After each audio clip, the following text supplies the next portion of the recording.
Drama serial माँ की कहानी अब एक सीधी सादी नहीं रही। ये एक ऐसी शतरंज बन चुकी है जहाँ हर मोहरा सिर्फ चलता नहीं, महसूस भी करता है। हर किरदार अपने अंदर एक तूफान छुपाए खड़ा है और हर कदम के साथ किसी न किसी की दुनिया बदल रही है। वसीम को जब ये हकीकत मालूम होती है कि कबीर वही शख्स है जिसके साथ तारा इसकी शादी के दिन घर छोड़कर चली गई थी, तो माजी का दफन किया हुआ जख्म फिर से रसने लगता है। इसे अपने बाप का चेहरा याद आता है, वो बाप जो बेटे की बेइज्जती का सदमा सह न सका और खामोशी से दुनिया छोड़ गया। वसीम के लिए वो दिन सिर्फ मोहब्बत में धोखे का दिन नहीं था, वो इसकी इज्जत के जनाजे का दिन था। और अब वही शख्स दोबारा इस घर की दहलीज के आसपास है, जैसे तकदीर इसे फिर से इसी मोड़ पर लाकर खड़ा करना चाहती हो। दिल में बदले की आग लिए वसीम आसिया के पास जाता है। आसिया जिसकी आंखों में हमेशा अख्तियार की चमक और दिल में जायदाद की ख्वाहिश पलती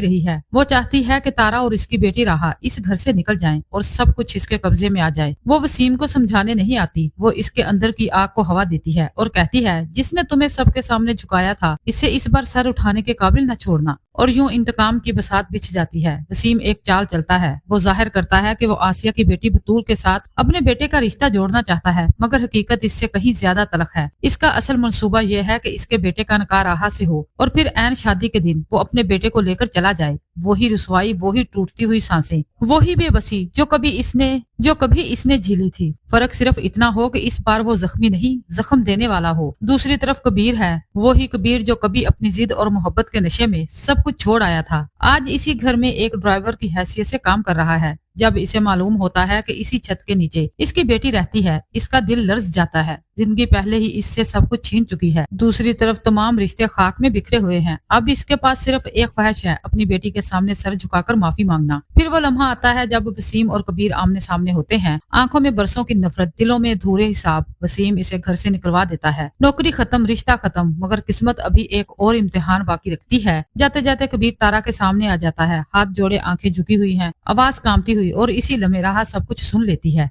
सच इसके वजूद पर बिजली की तरह गिरता है। ये मेरा बाप है, वो शख्स जिसने मेरी माँ को ले जाकर सब कुछ बर्बाद किया, जिसकी वजह से नानी इस गम में मर गई, जिसने मुझे एक नामुकम्मल बचपन दिया। राहा के अल्फाज नरम नहीं होते, वो कहती है, तुम दोनों ने मेरी मोहब्बत के लिए मेरी जिंदगी की कीमत अदा करवाई है, तुम मेरे मुजरिम हो। ये इल्जाम नहीं, एक बेटी का फैसला था। इधर आसिया भी खामोशी से अपना अगला वार करने को तैयार है। वो तमाम कारोबार अपने नाम करवाने की कोशिश करती है, मगर इसका शोहर जो तारा का भाई है, पहली बार इसके सामने डट जाता है। घर दो हिस्सों में बंट जाता है, दीवारें वही रहती हैं मगर रिश्ते तकसीम हो जाते हैं। कहानी अपने रूज की तरफ बढ़ती है जब वसीम का बेटा, जो सच में राहा से मोहब्बत करने लगता है, अपने बाप के मंसूबे को ठुकरा देता है और कहता है, मैं आपकी नफरत का हथियार नहीं बनूंगा, अपनी मोहब्बत को बदले की नजर होने नहीं दूंगा। ये वो लम्हा है जब वसीम की अना में पहली दरार पड़ती है। इसे एहसास होता है कि जिस दर्द ने इसे जलाया, वही दर्द वो अपने बेटे को देने जा रहा था। शादी का दिन आता है, आसिया सबके सामने राजफाश करने की कोशिश करती है, मगर मंजर बदल जाता है। वसीम सबके सामने इतराफ कर लेता है कि वो बदला लेने आया था। कबीर अपने गुनाहों का इकरार करता है और आसिया की सारी चालें बेनकाब हो जाती हैं। जो दूसरों को बेघर करना चाहती थी,